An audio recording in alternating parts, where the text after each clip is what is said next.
Pickaxe. This episode of Cast Party is dedicated to our grandfather, William McManus. A special dedication message from Vince can be heard at the end of the episode.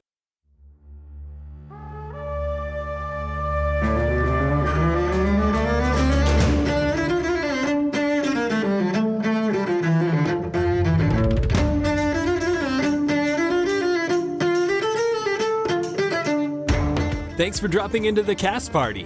Join the cast and crew as they are punted from their Hollywood film set into the crazy world of Dungeons and Dragons. And action!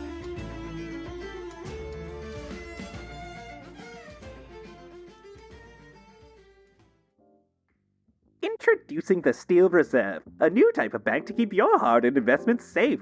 Do you have nowhere to keep your mounds of gold? Do you have illegal drugs that you want to keep safe from competitors? We ask no questions. Goblets, gold, goodies, all guarded for your safekeeping.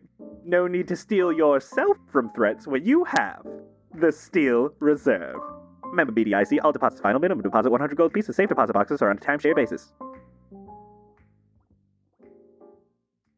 Hello, everyone, and welcome to Cast Party. My name is Colin McManus, and I will be your director for today. I am joined by my safe cast and crew, Ryan McManus.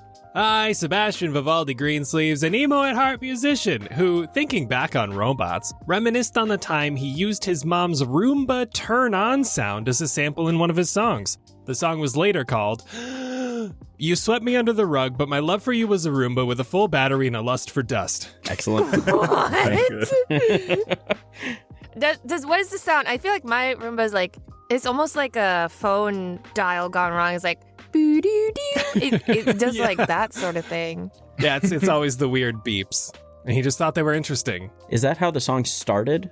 Or was it like a part of the beat? Yeah, I think it was part of the beat. Okay. A Roomba type beat. Roomba type beat.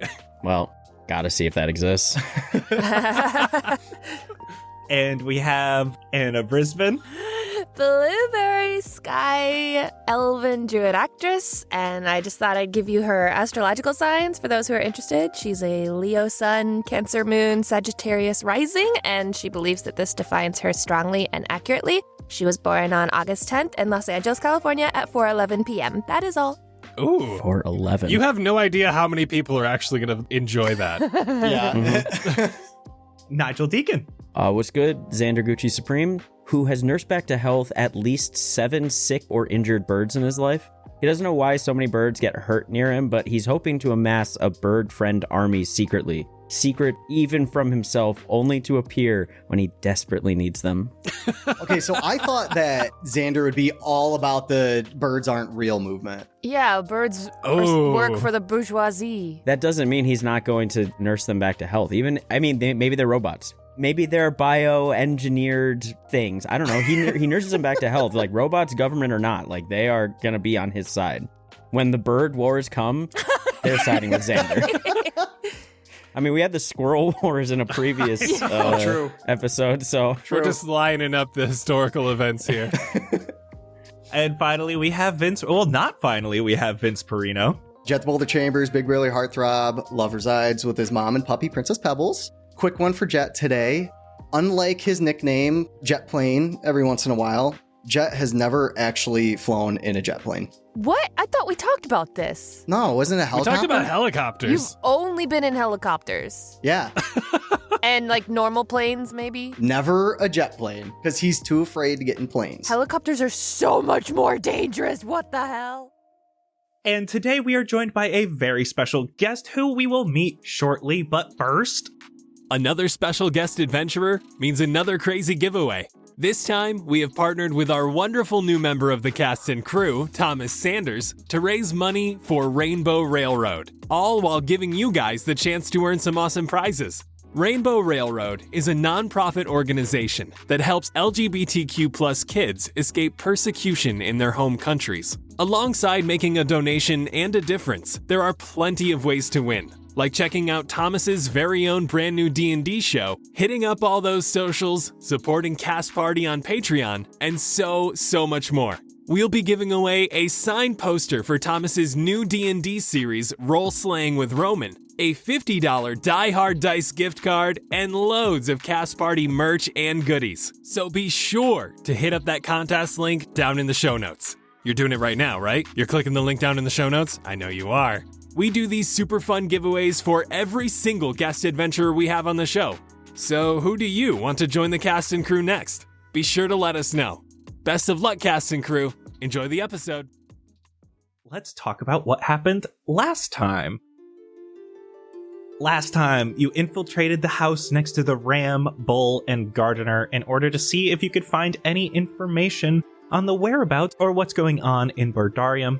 You found a book that told you the basics of these mushroom gardeners, a bunch of gardeners that were not currently operational, and some little bugs crawling around and into these machines. Sebastian went invisible and stole a crystal from outside, while Jett threw some nails to get the bull's attention. During this time, the bull's lights went on, and a large robotic eyeball came and found Jett. Floating in the air, it pointed a laser and guided Jett to the door. You all decided to follow the eyeball as it kept pointing its laser to signs that said, the Steel Reserve. As you are just about to the reserve and turning a corner, the eyeball was rushing back towards you, flashing red for you all to hide. You were able to hide behind this wall before peeking out and seeing a long, invisible, mechanical panther devouring a rabbit. It turned back invisible, jumped up a wall. Xander tried sneaking to a nearby statue to hide, but Jett angrily followed after a quip from Xander about pebbles.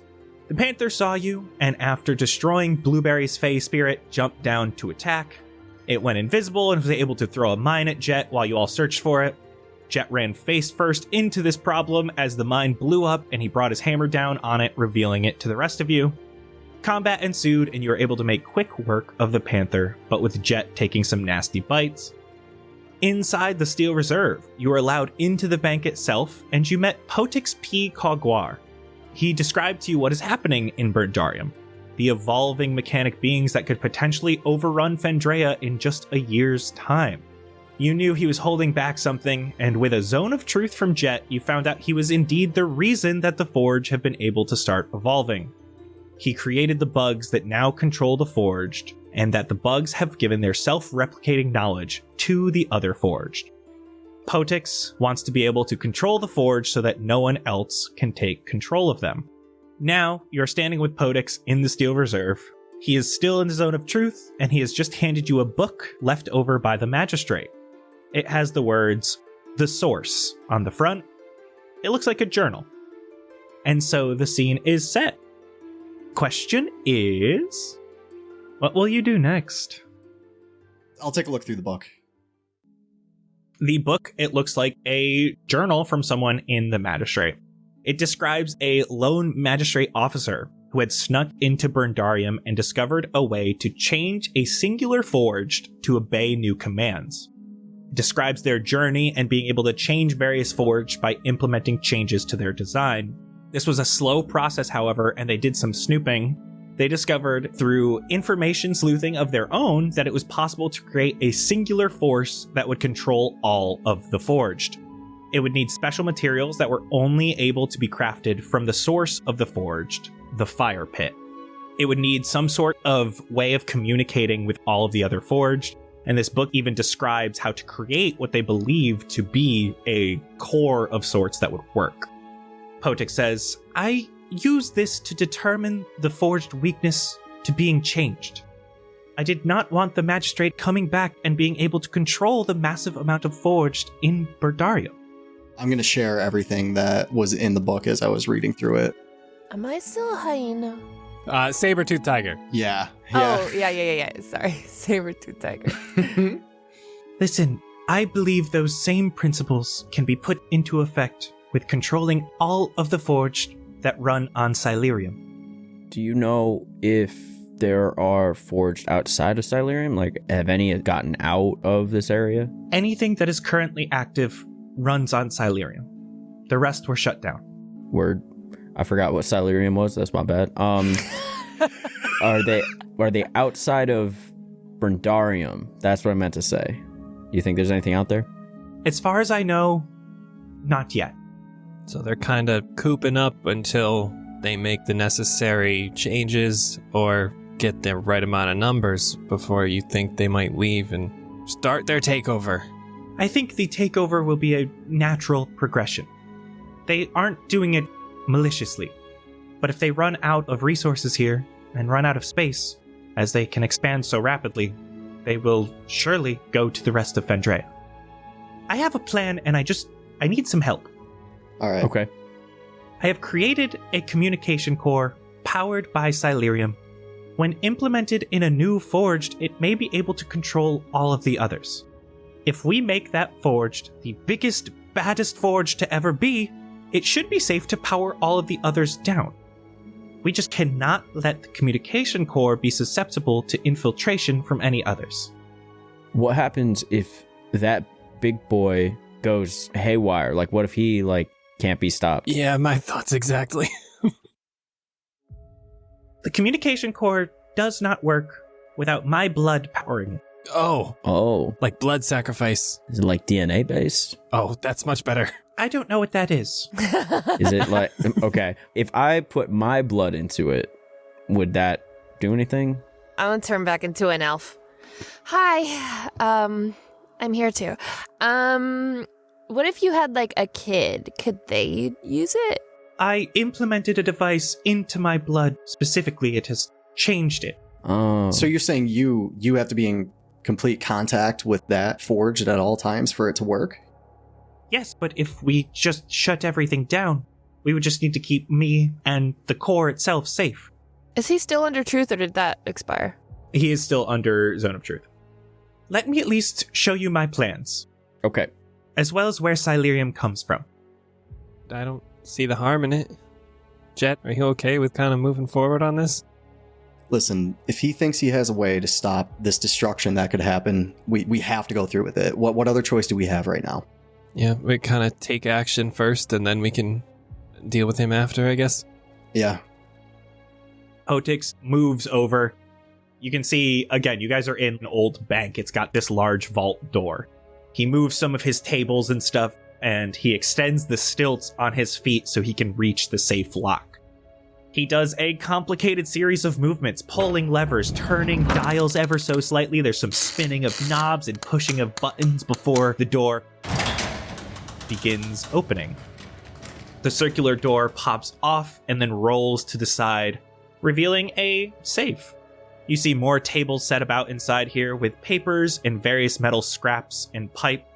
It is much more organized in here than the outer portion where you have been. And finally, in this room is Thomas. Would you like to introduce your character? Yes. All of the sudden, a big device powers up in the middle of the dark room. First blue, stepping up altitude-wise, then turning his head towards the group, turns red completely, and accelerates towards the group. Intruders. No. Invaders trying to tackle Papa. Oh my God. Identify yourselves. Please, relax. They're strangers. It's fine. We have this dude, we have a dark and intense figure, and then we have this very decorative individual, and then we have this long-eared female who, by phylactery glands, definitely identify something smelling somewhat of like a, what is that, a jackal? Is that a jackal, or is that a hyena? Saber-tooth tiger. Yeah, it smells like saber-tooth. I'm glad your eyes are still functioning. Yes. Allow me to introduce myself. I am Burndarium Robotic Automaton Defender, a.k.a. Brad. Yes, Brad. Wait, why are they laughing, Papa? No, it's a famous name from back where we're from, actually. It's the best name I've heard while I'm here. It's one of my dad's best friends' names. He's the reason I got into photography. That is very good to hear. Glad that you approve. Please introduce yourselves. I'm Blueberry. Hi. Blueberry. Ha ha ha ha. That's the name of a fruit here in this land. I don't know if you know that, but the tables have turned. Yeah, same. Same for our land. Yes. Oh. What up, Brad? I'm Xander. Xander, what up? The roof. Got him. I'll hit him up for a dap. Does he have hands? DAP. What does that stand for? Ooh. Give me a second. Too slow. Moving on. Identify yourself. Okay. Xander's just standing stunned, like, I'm Sebastian Vivaldi Greensleeves. All right, no questions there. Moving on. I'll take a step forward and put my arm out to shake his hand, lever. He first extends his arm out, and it's a battle axe, so he retracts that real quickly. Shift, and out comes a hand to match his hand. And I will grasp that and just try to start to shake it. I am Jett Chambers. He grasps it very tightly. Very tightly he grasps it and crushes it almost. Release. Detection of pain. Nice to meet you. Nice to meet you, Jett. dudes appreciating people. There you go. I do want to appreciate people, and I do like being referred to as dude for some reason. I will hit you with a dap. Hell yeah. Yes. We got the robot dap. Xander Quick does a teaching session, I guess, to B.R.A.D. And Poetix is like, yes, B.R.A.D. is very smart, can learn a lot of things. I'm a quick learner, Papa. Thank you. I told you not to call me Papa. Well, PAPA, as you remember, is an acronym. It stands for... It stands for Prime Animal Producer of Automatons, because you yourself are an animal, Papa. Oh my god. Yes, I'm made of flesh, you're made of metal. Thank you so much for introducing yourself. You've never run that protocol before, so that's great. Introductions went smoothly. This was our first test run. I'll say. Poetix looks at the group. This is the first time B.R.A.D. has met anyone else. They are all flesh, like you, Papa. Does B.R.A.D. look like he's made out of wood or metal? Almost entirely metal. Some portions have stone. And one thing you do notice immediately out of B.R.A.D. is the center of him, much like the forged outside, have a large Silurium canister. It looks like he is filled with Silurium, those bluish crystals, and his is glowing brightly compared to the others. I wonder if you can detect his thoughts. I'll give it a shot, but he's a robot. Do robots have thoughts? I don't know. Okay, on it. And I'll cast Detect Thoughts on B.R.A.D. So, B.R.A.D., for the duration, I can read your surface level thoughts. That's really it. So just what is most on its mind in that very moment. That's all I get from Detect Thoughts, unless I probe further, which I won't be doing. My inner thoughts are thus: 1 1 0 1 1 0 0 1 1 0 0 1, which in robot just basically means that he's ready for a nap. Oh. NAP is, of course, another acronym for Nightly Aptitude Project. Oh my god. He runs all the time, so he's ready for another one. He just woke up from one. He loves them naps. Would I know that, though? From the 011, no, you wouldn't. Blueberry, he's just doing a lot of math, that's all.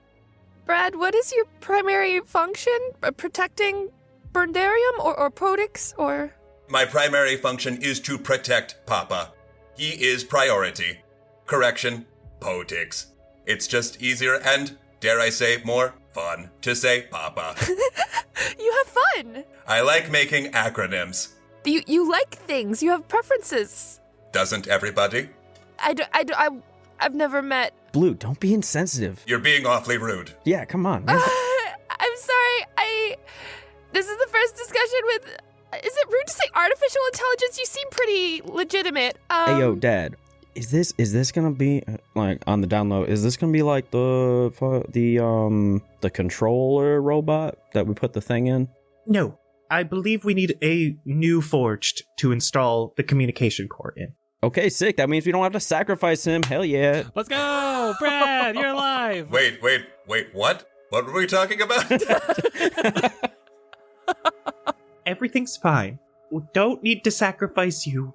We need a blood sacrifice, and I don't think you have blood. No. Oh yeah, you are the son. Yes, well, sometimes Poetix refers to me as a tot, because I am only 8 years old. Tot stands for Total Oscillating Thing.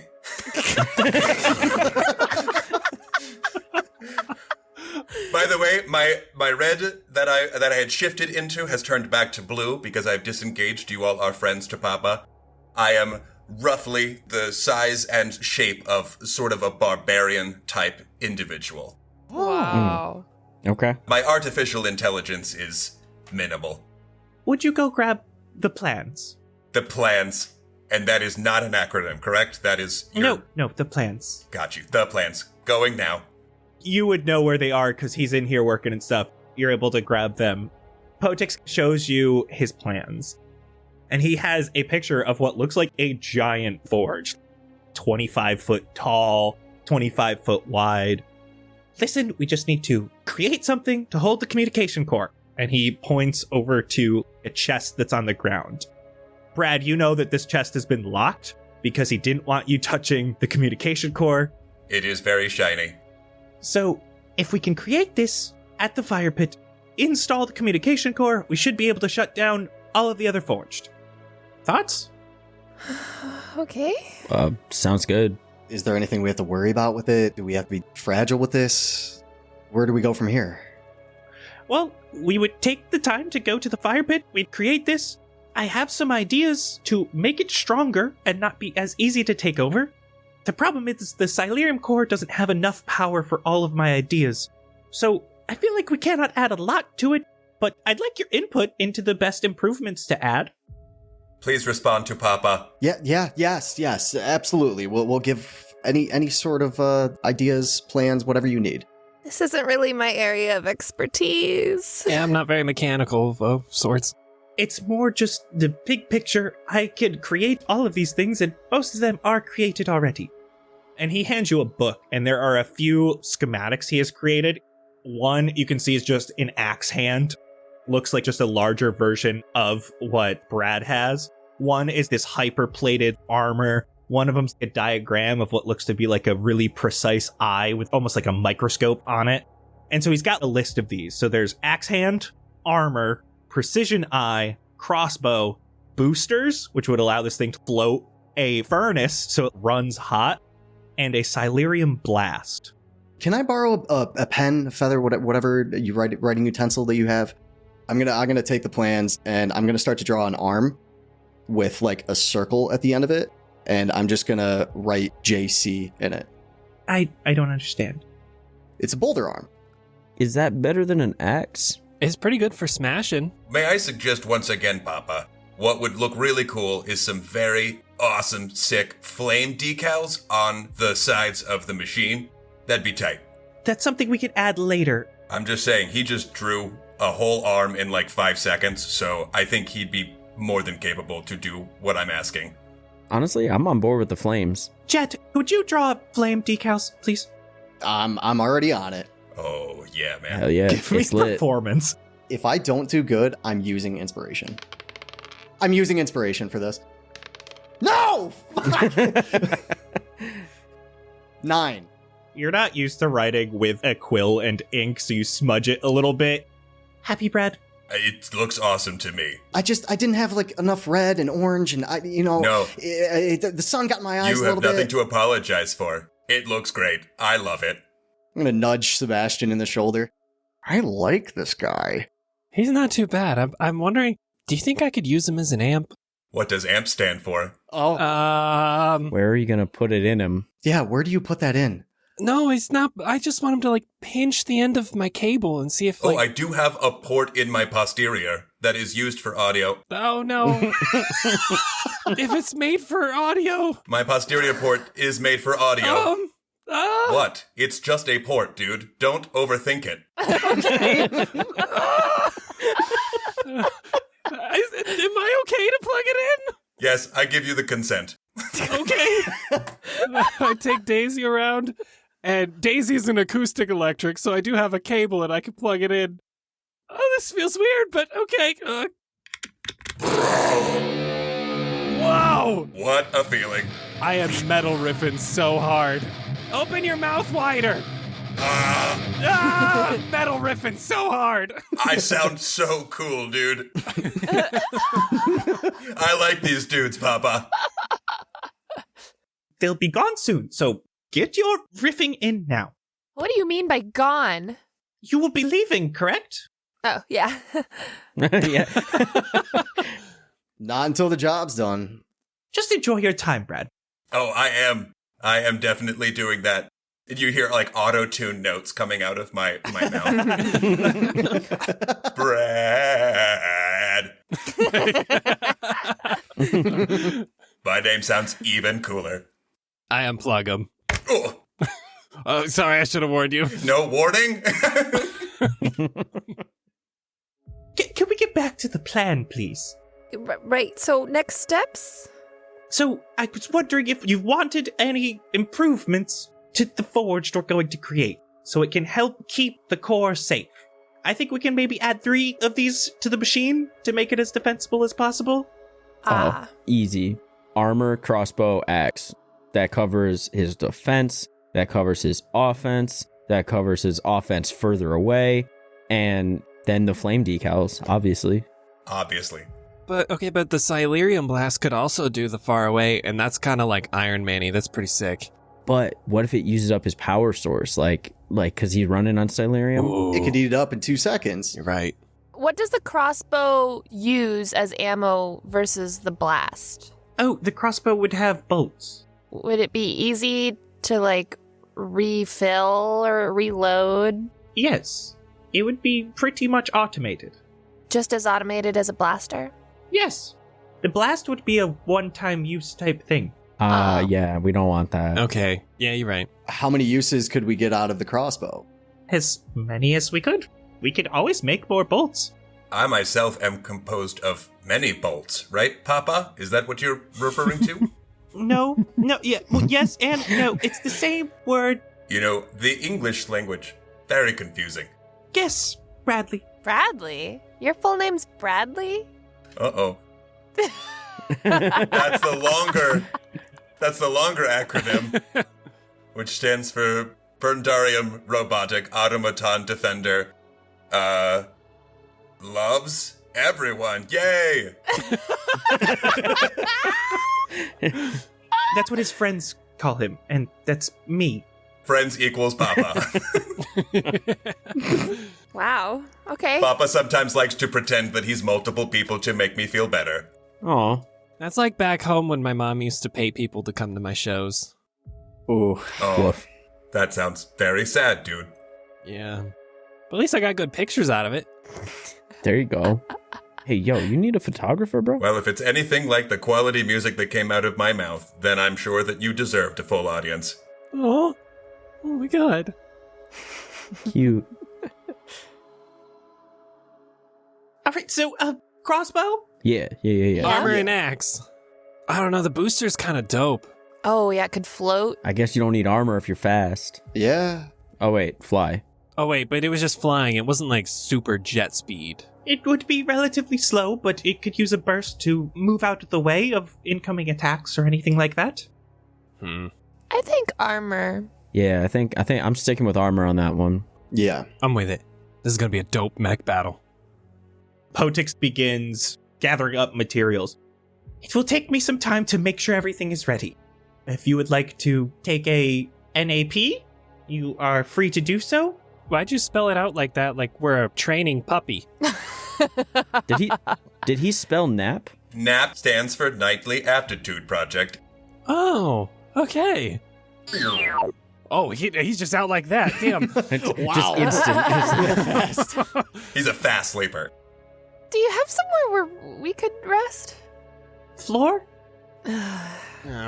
Rolling out the sleeping bag. I think I'm ready to sleep. With how rough of a day it was for Jett, yeah, he's going right to bed. Sleep. Can you two make up before we go to sleep at least? Who? You. Me? Yeah, you. What? Both of you. Okay. I recognize that we have differing views of evolution and AI, but we will get through this and everything will be fine because none of the decisions that we've made so far have come back to bite us that hard. So, sorry, bro. I'm laying on my side, turned away from him, and after he finishes talking, I slowly turn back over. All right. I love you. And I turn back. I love you too, bro. And I will just pat him on the shoulder and continue spooning with him. I was trying to actually. I mean, we got to keep warm somehow. There's no fire in here or anything. I mean, yeah, exactly. We don't have a blanket. Like... And then pretty soon you feel something behind you, and it's actually Brad who's actually taken to spooning the two of you. Excellent. I've never had a sleepover before. This is very cool. I feel like he's just like lightly vibrating, like in a nice way. Like a cat purring. Like being hugged by a bee. Oh my god. And you all get your long rest, and you all awaken level 8. Yeah. We did it. Well, actually, Brad was level 8 before you guys, so... Dang it. He's level 9. Does that mean he's level 9? No, Come on. Brad is 1 experience away from leveling up. Oh, One lucky. experience? Let's fight. Oh, because he's 8 years old. I'm 8 years old. Oh. Tomorrow's his birthday. So tomorrow's my birthday. Oh god, now we can't let him die. What? I'm just making sure you're safe, Brad, that's all. I gotta get you to your birthday. Papa said, I will live forever. I don't understand this. Die. Oh, us humans do it a lot. Sorry to hear that. Well, like once per person, but yeah. Sebastian, have you died before too? In my dreams. Oh, yeah, me too. Me too. Wait, what? Good morning, everyone. What's good? How is everyone doing? Can we have donuts?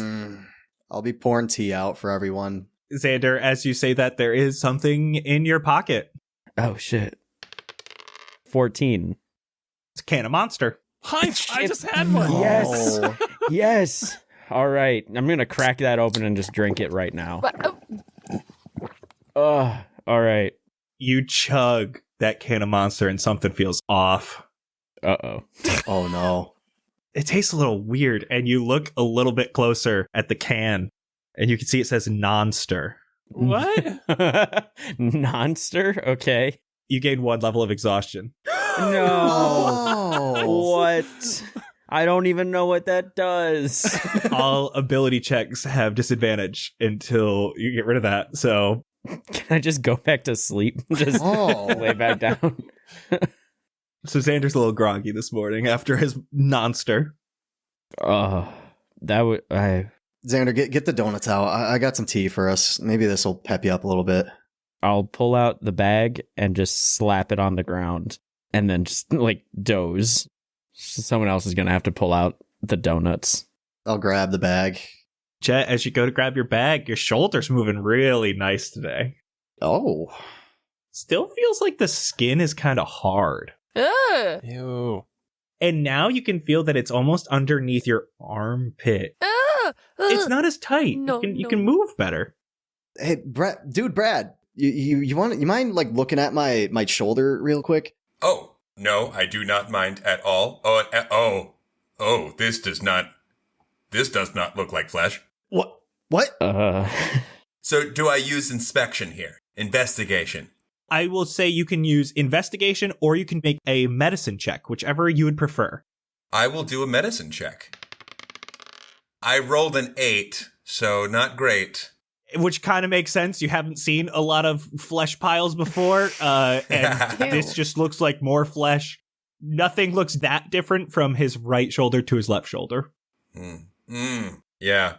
It all just looks like a mess to me. I mean, to be honest, your other shoulder doesn't look that much better to me. I can't tell the difference. I'll worry about it later. You may need to ask for a second opinion. I'll find a doctor. Good morning. Poetix comes in. I'm sneaking the donut bag from Jett while he's being inspected. I want my donuts. Roll me a d6. 4. Okay, there are 4 donuts in the bag. Oh man, I only got 4. Hey, Brad, you've probably never had a donut. I'll split mine with you. Is a donut along the lines of like other kinds of like lug nuts, or is it something like that? Yeah, but I guess more fleshy. More What? Oh, What? I don't know if that is something that I need. I'm gonna be honest with you. A flesh donut does not sound great. Let's be honest, even if I could eat something like that, that doesn't sound very appetizing, even if I ate food. I didn't know how to describe it. Do you eat regular food, Brad? You don't need any sustenance to live, but you do typically like chomping on old bits. Poetix will mess up one of his projects he's working on, and he'll throw some brass tubing at you. And you get a sensation that's not taste, but it's more like the texture, the enjoyment of eating. He's teething, is what he's doing. Oh my god. He's teething at 8. Robots age very slowly, okay? I rip half my donut and I hand it over to you, and it's raspberry filled. Raspberry. Yeah. Okay. It's kind of like blueberry, but different. It's like blueberry, but different? No. No, okay, but Not like me. but fruity. That was really bad after I described it as fleshy. I'm sorry. I detect that you did better the second time around. Thank you. And then he puts it in his mouth and does a chewing thing, and it goes right through, which is very, very different from what the rubber tubing that he's gotten from Papa in the past. It splatters everywhere because the jelly filling, it goes everywhere. Ow, ow, ow, ow. Am I like the flesh piles, Papa? Is this how you do it? And he's just got donut all over his face. Would one of you clean him up, please? Refreshing. Oh, yeah, I'm sorry. I'll go over and I'll do a little wave of my hand and prestidigitation his face area. That hit the spot. It went straight down the tube that food goes down. Where does it go after that? I'm assuming to my robot stomach. Listen, I'm going to get us ready to go. You can see that Poetix starts strapping these machines that he had been setting up yesterday into a metal basket that he has connected to the floating eyeball. You can see that it is struggling and it lifts it off the ground and it can fly the equipment you guys need. It looks to be connected by a magnet, and the eye can hold everything. Does the eye have a name? Brad, did you give him a name? Yeah, It's a floating eyeball with wings. Mechanical wings, for reference. So I named it. It's basically a kinetic eye in the hearth, and it's that AKA Keith. Excellent. Keith. Kinetic eye in the hearth, which is this place that we are in right now. It's a bank, but yes. Home is where the hearth is, right? Correct. If I said bank, it would be Keepa, and that just wouldn't be as good of a name.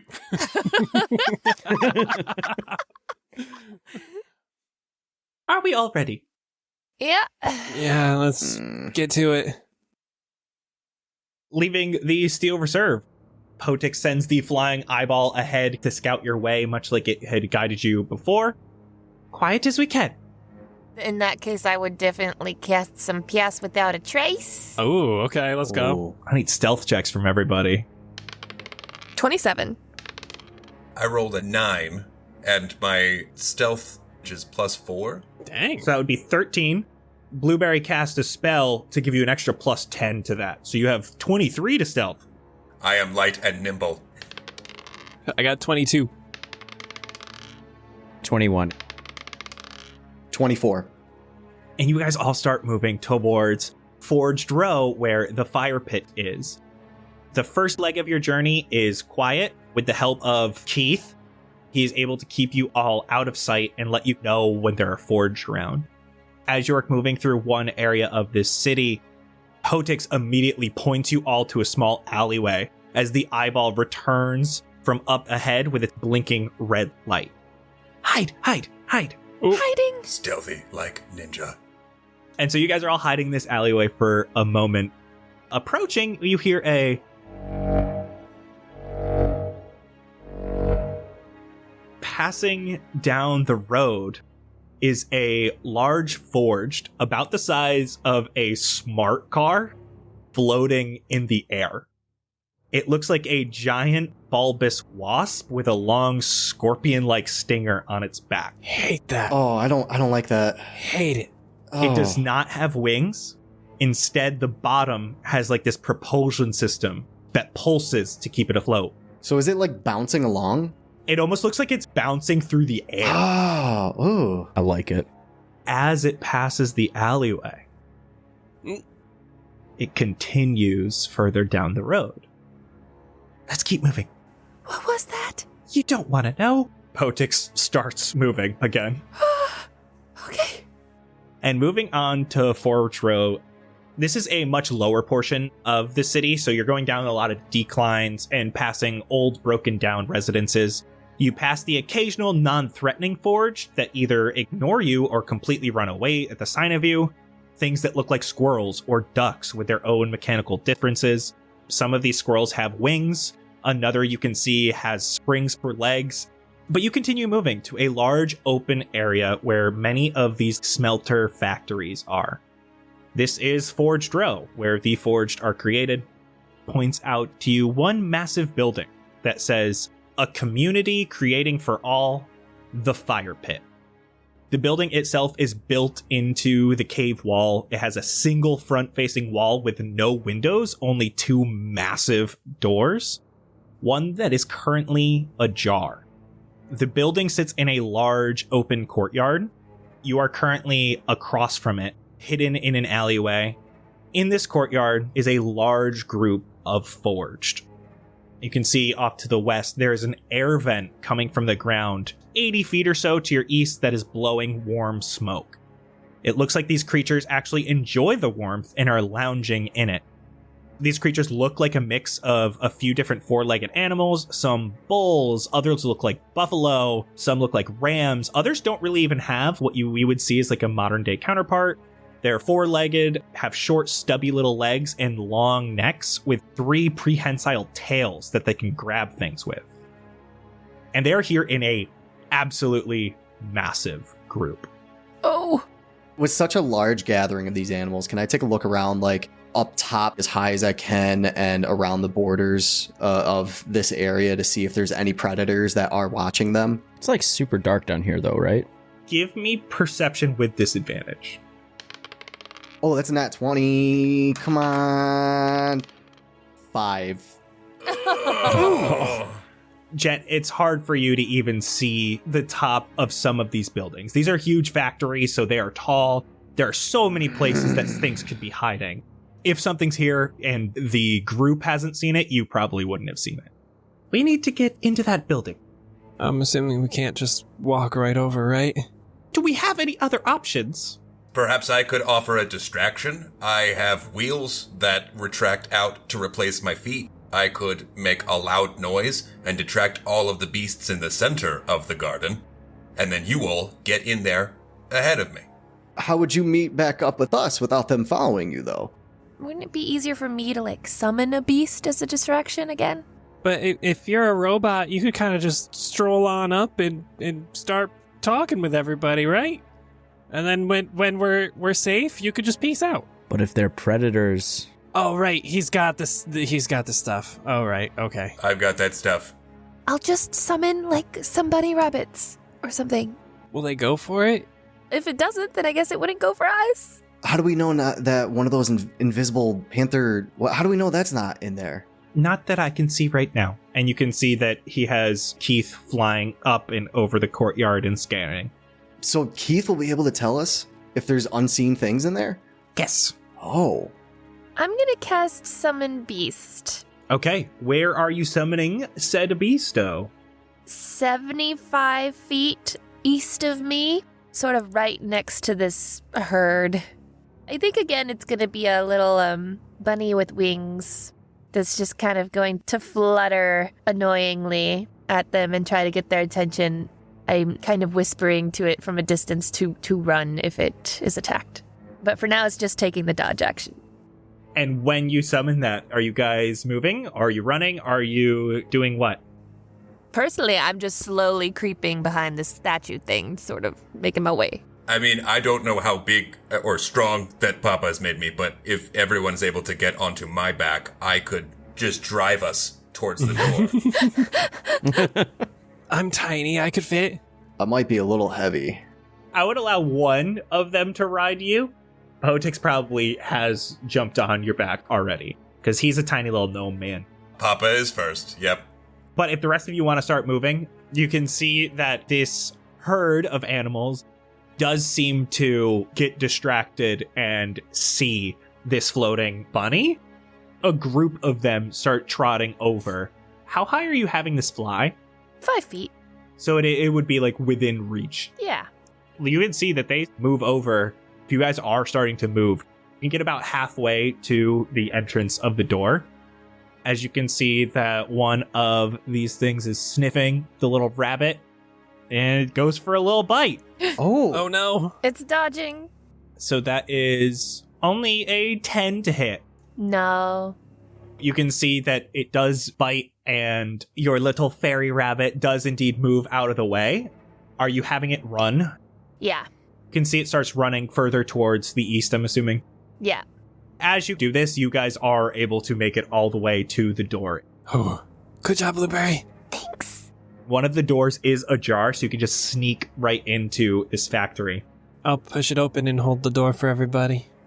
Doors open, everyone's able to get in. You're able to close the door really quick behind you.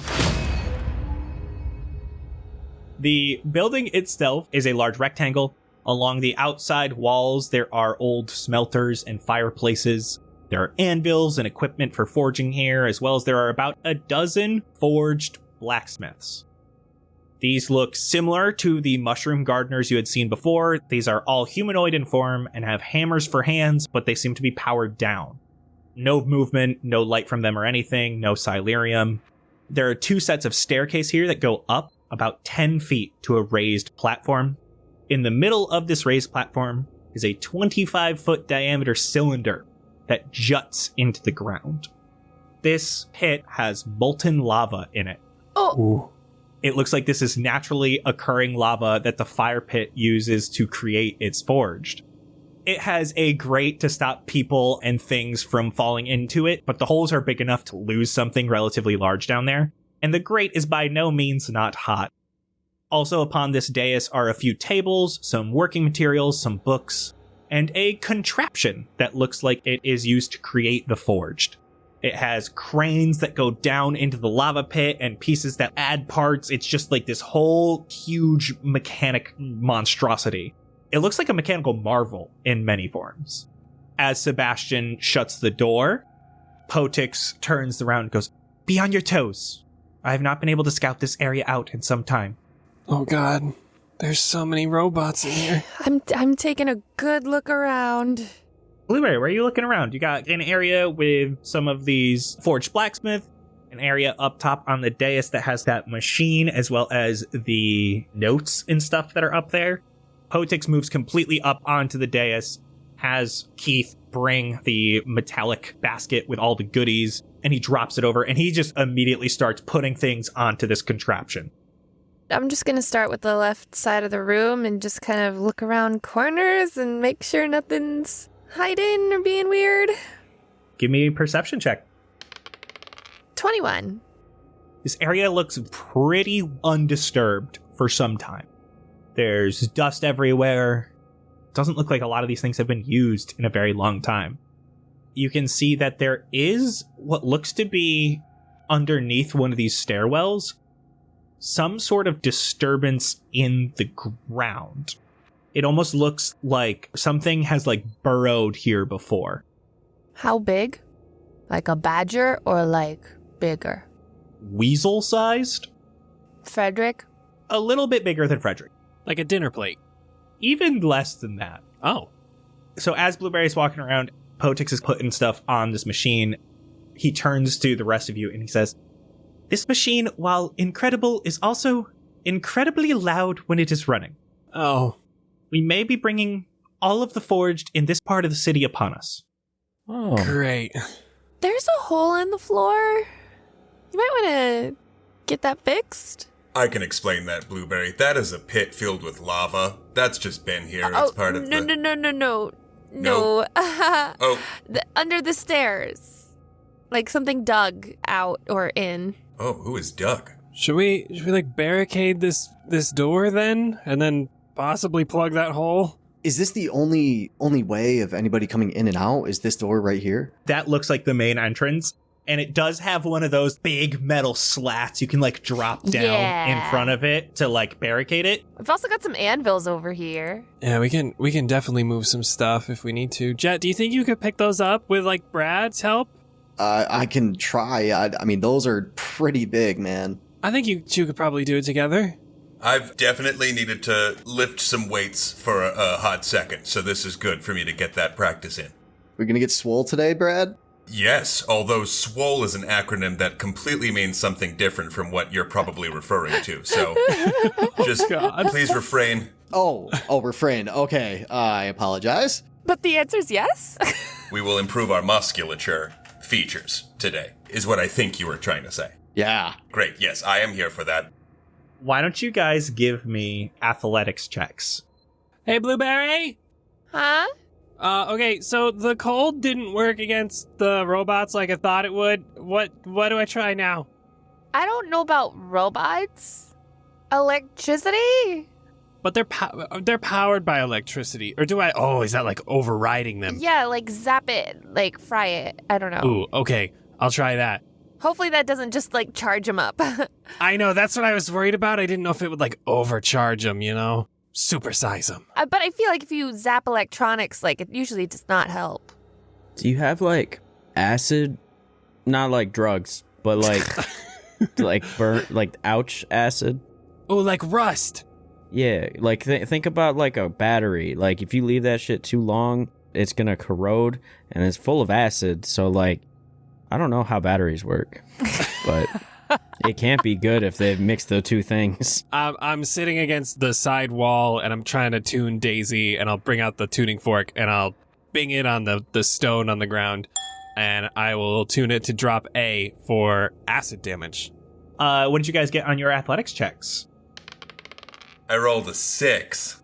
Oh, plus 7 to athletics. 13. Nat 1? He drops the anvil on his toe. What's your total though, Jett? That is 5. So with an 18 total, I was basically going to allow you to move 1 anvil per 5 you got. So you guys were able to move 3 of these anvils in front of the door. Ooh, okay. All right. Could I make like a nature check to see what could be coming from this hole? If it were to make you feel calmer, Blueberry, I could go over there and sit on the hole. That is something I'm very good at, sitting. Okay, sure. Sure, you can sit there. Great. Fantastic. Is there anything else you guys want to do while Poetix prepares the machine? Yeah, Poetix. Yes. Say you turn this thing on, and we start getting all these guys coming at us. What are the chances that all of these downed guys around us are going to come back? 0? There's no chance that all of these guys in here with us could turn back on? I don't believe so. They don't have Silurium powering. Is there any way that we could power them on to help us? They are blacksmiths, so I don't think they'd be programmed to attack anyway. Dang.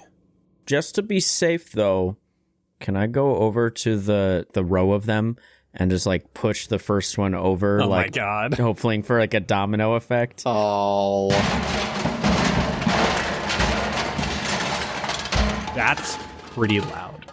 Oh, okay. Oh, no. That wasn't good. And he goes, all right, it's time. And he starts the machine. Oh, shit. Oh, damn it. I would like to cast a spell. Yeah, I want to cast a spell as well. You can all have one more action. I'm gonna place a hand on both Brad and Jett and cast Long Strider at the 2nd level. So some vines grow up out of the ground and like encircle your feet and help you feel a little lighter on your feet, and you can go 10 feet faster than you could for an hour. Oh, all right. Jett, what did you want to cast? We're going to put this on Xander, Sebastian, and Blueberry right now, seeing as Brad is hiding under the stairs right now. We're going to cast Bless at 1st level. Xander, Sebastian, Brad, is there anything else you want to do before sounds get loud? I could send Nomura over to watch the hole instead of Brad. Let's get him out of the way, and then it's like one less resource, but then we still have it guarded. Join us in the fight. Yeah, Brad, that's up to you. You see like a little green, like little goblin creature like flying over to you. He's friendly. He can watch the hole. Is this somebody that belongs to you? Yeah, he's my familiar. Oh, I mean, yeah, that sounds like the better plan. He's just like kind of curled up right on the edge of the hole and just like have a readied action to scare, I guess. He's like one of those ice foxes that dive into the hole in the snow. Yeah. Oh. Oh. So if anything pops out, he will cast scare. And Sebastian, what was it you want to do? Okay, so before the chaos ensues, as I see Xander topple over the robots, as they hit one another, they kind of hit in like a metronome, and I just finish up tuning, and I'm like, and I'm going to give some inspiration to Brad and sing him a quick song as the metronome goes off. Your wires is caller, don't bother, B.R.A.D. I know exactly what you are. You're a robot. Get it? That, for some reason, stoked me right up. I don't know what happened. Papa, what is this feeling so sudden and new? That was great. That actually, I was just interested in the possibility of, we discovered that you can amplify your sounds through my mouth when plugging into my posterior port. So if you want to do that at any point during this battle, we should probably utilize that. I like that. We'll combo something. We'll combo.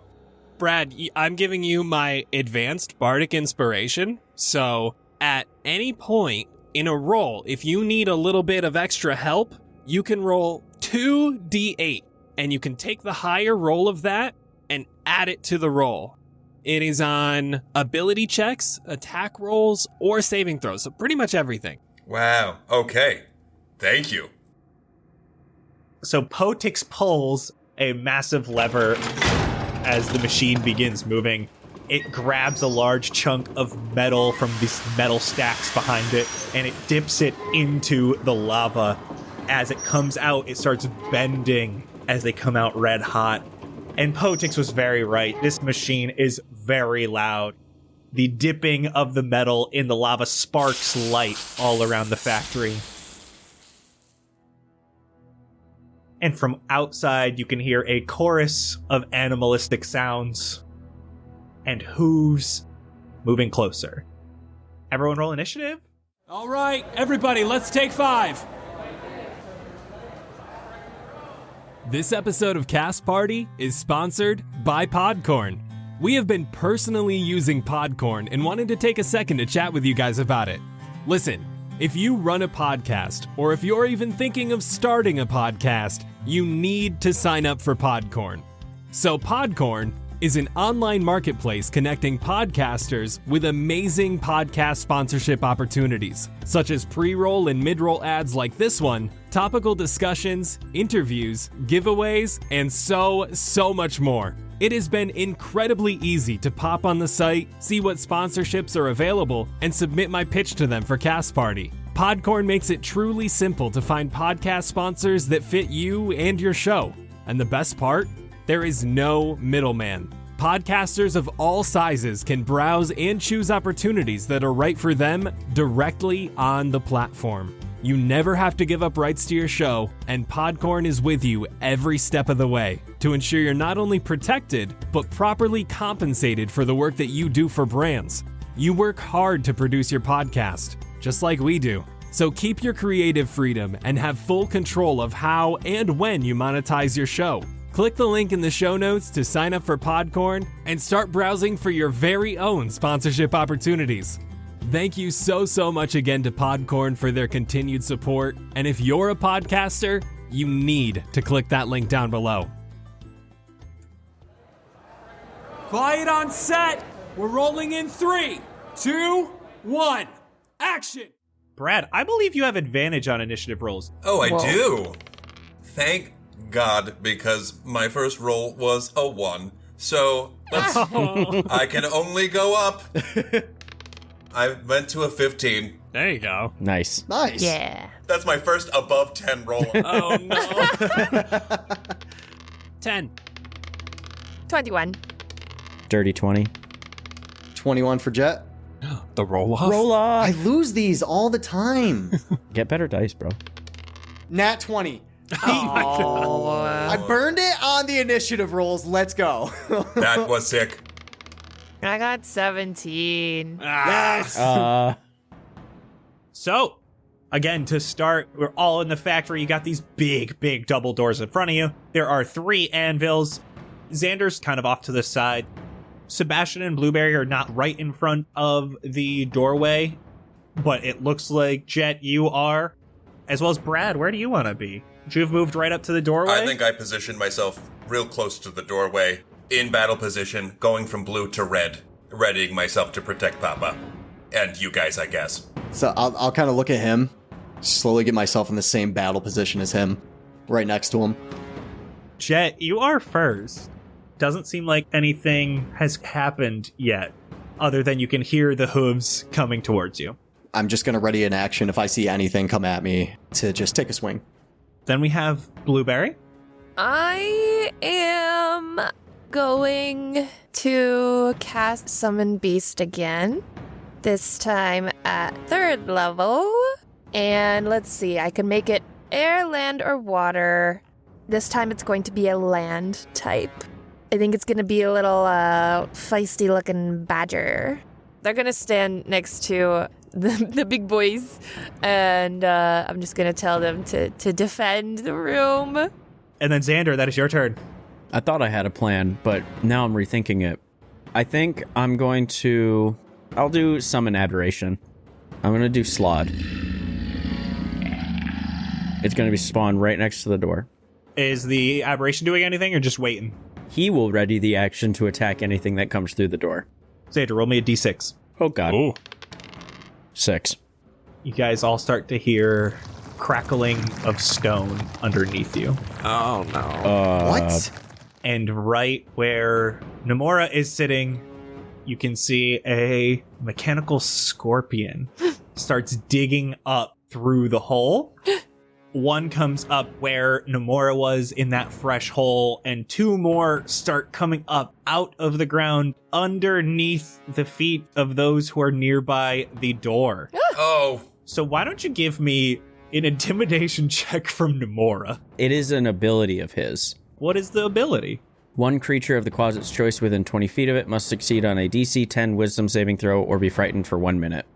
It is frightened for 1 minute. Ooh. Nice. You can see this thing starts coming out of the hole and just backpedals down. Blueberry, your badger can get an attack on the one that summoned near it, as well as Jett and Brad. You can also take your attacks on the one that summoned right behind you guys. All right. 16. 16 hits. Yes. That's 9 damage. 13 to hit. That hits. Yay! Badger Boy is attacking the one on the left, and I assume the others are attacking the one on the right. 12 piercing damage. Big old chomp.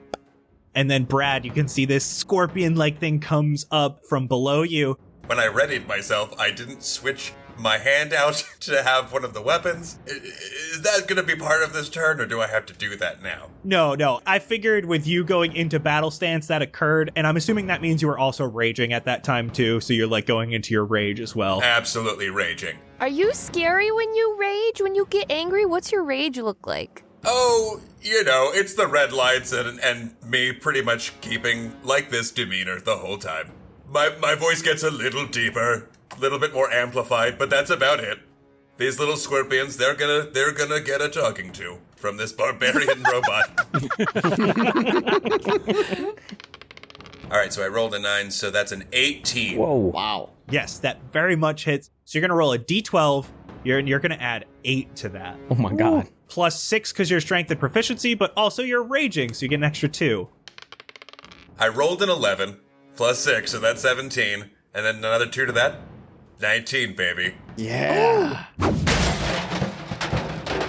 You come down with that axe and you sever this thing in half. You can see the tail keeps on twitching as there's like a little bit of a Silurium burst as you're able to just sever this thing in half. I'm just gleefully, I was like, nothing to see here. Everyone keep calm as I'm just mercilessly destroying this thing.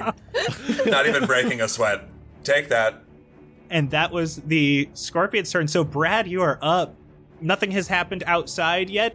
There is one more scorpion on the ground in this room with you. It's just a few feet away if you want to move over and start smashing that one too. The scorpion's right next to me, so it's within range, so I think I'm just going to come down on it with another great axe swing. Just keep it really nice and clean, nice and simple. That one's a 12, and then I add 9 to it, so we've got 21, blackjack. Very much hits. Great. And now I roll a d12, and that is... that's a 2. So 2 plus 8, so 10, so it's a 10. 10 damage is actually enough to destroy it because of the big bite it took before. So again, you're able to just pound this thing into the ground. I hope you learned your lesson. Making sushi out of all of them. Yeah. Is that the end of your turn? Do you have anything else you want to do? I'm trying to think if there's any sort of movement I should do. Right back to where I was, but just do some really cool pirouettes, backflips, back into position. And then I'm good. You go back into that attack stance, staring at the door as you hear hooves. And then I do an Andrew Garfield, and I turn to the two of you guys, and I'm like, I love you guys so much. This is so much fun. And then I turn back. Jett is glowing from watching him kill 2 of these things on the ground and then just pirouette back to where he was. And from outside, you can just hear these loud bangs against the stone doors at the front. So there's 2 attacks coming at it. First one does make contact. Second one does make contact. So we have... You can already hear the hinges on these doors creeping pretty hard. But the anvils definitely seem like they're helping keep them in place. Sebastian, that's your turn. Oh god, okay. I was gonna go up and check out what Xander was doing, but hearing the battering on the door, I think I gotta go help. So I'm gonna run 30, and as I arrive in front of Brad, I'm gonna plug Daisy in. I'm ready to make some sweet, sweet music, Sebastian. Here we go. Let's see if we can amplify this. And I'm gonna hold a 3rd level thunder wave. Wow. Daisy out in front of me with myself amped up with Brad. Trust me, Sebastian, once you put that in me, things are gonna get loud. Oh. Let's go. Oh, dear. You're prepping that for if the door opens. Yeah, if the door breaks, I am letting out a huge cord and hopefully just pushing him back and keeping him away. Should he be behind Brad? Like, just for... You're behind me and you're protected because that thing is thangin'. Jett, we're back to the top with you. There are no scorpions around anymore. They're gone. You can hear these things banging on the door. So I'm going to ready another action. If they break through, I'm going to throw my neurotoxic net at the biggest group of enemies that come through. Very nice. So you're pulling that out, getting it ready. Yep. Blueberry, you are up. Xander, you're on deck. I'm just going to get within 30 feet of the door and hold a thorn whip to attack anything that comes in. Xander, you're up. So I'm up by the lava hole. Ooh, it's warm on your back. It is like when you get just a little too uncomfortably close to a campfire and you're still like 20 feet away. Yeah, that sounds about right. I like to be warm. He's readying an action to fire at anything coming through the door or from the ground now that he knows that the scorpions pop up. And then the aberration will do the same, ready in action to hit anything that comes through the door. And that's it. Xander, roll me d6. Oh, God. 5. 2 more of these scorpions pop up just underneath the feet of all of the people around front. Like whack-a-mole. So we'll start with Ender, just because you said you had your Eldritch Blast to shoot one. Okay. Pick one, take a shot. You can do so the same with your aberration. I will aim at the one behind Brad first. 26. Hits. Total of 6. You're able to make contact. You blow off one of its claws, but it still looks like it's trying to chomp and bite. What's your aberration doing? Is it attacking one of them? No, he's waiting. Waiting for something to come through the door. Okay.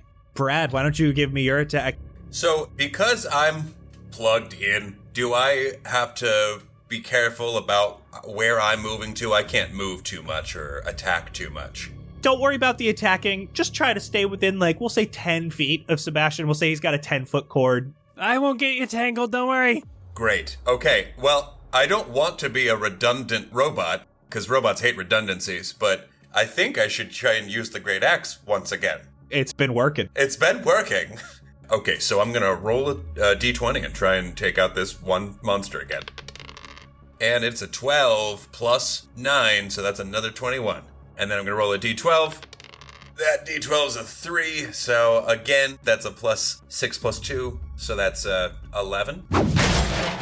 Ooh, 11. You're able to sever the back half of this thing off, but it's still just coming at you. That's not right. Jett, you still have your held action. I'm holding it more for the front door. Okay. Well, Jett, you shouldn't have said that, because this one's going to bite at you because of that. What? He's going for your ankles. It did get a natural 1, so... Okay. Yay!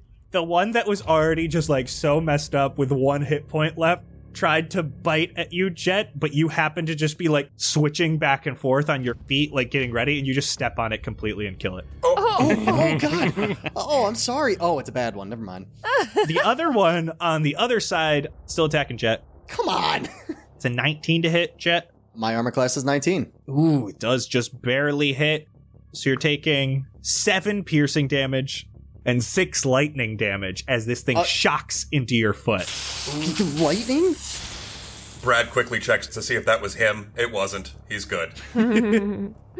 Brad, that is your turn. Wait, do I get my held attacks? I mean, if you want. Yeah, I completely forgot. Sorry. Well, first, the badger would chomp, maul, and he has advantage because of pack tactics. Oh, nice. Ooh. Oh, that was a bad roll, though, even with advantage, but it's pretty good. 13 again. 13 hits. Okay, nice. And then that's 14 piercing. And then I would Thorn Whip. All right, give me attack roll. 27 to hit. 4 piercing. And I'll yank it 10 feet. It is barely standing. Oh, and Xander, Nomura doesn't tell you that the scorpion came back. It's almost like it failed its saving throw again, so... Hey. Nice. Man, Blueberry just pulled that scorpion just right to Brad's feet. Would upon investigation I be able to tell how much HP it has left? 1. Can I just step on it? Give me your normal, +9 to hit. All right, well, I rolled a 17, so plus 9. Yeah. Crunch that bad boy. So describe how you just get rid of it. Well, I just see it, and I see it crawl up to my feet, and I think about sitting on it, because my posterior has been great, but I remember the cords back there, so then I just kind of walk onto it. It might even have been an accident. You're able to splatter this thing, a little bit of a loud crunch behind you. Brad was in the middle of making sure that he wasn't tangled up in the cords with Sebastian, and then he just happened to step on the scorpion. All right, is there anything else you would like to do? I quickly nap for 1 second, and then I come back. I do want to make one investigation check on Poetix. Is he all right? Yes, give me perception, just to see kind of what's happening up there. I roll, and I get a 12. Wow, plus 3, so 15. You can see that Poetix is frantically moving. You know he's got these big boots on that actually are mechanical stilts that can extend him higher, and he keeps on adding stuff to the machine, and you can see there's flares of lava and magma. There's nothing up there attacking him. He is safe. You can see Keith is flying different things into place to help, but he looks like he's doing okay. He just needs a little more time. Keep it up, Papa. That is the herd outside. That is a natural 20. Oh, let's see if these doors can hold.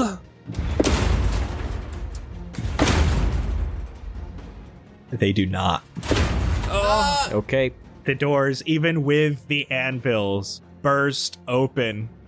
Sebastian. Ready, Brad? Let's kick it! I'm so ready, Sebastian. Hit it. Con save of 16. 2 and a 7. So that's 9, but it is acid damage now. I don't know what acid damage looks like coming out of Brad's mouth, but...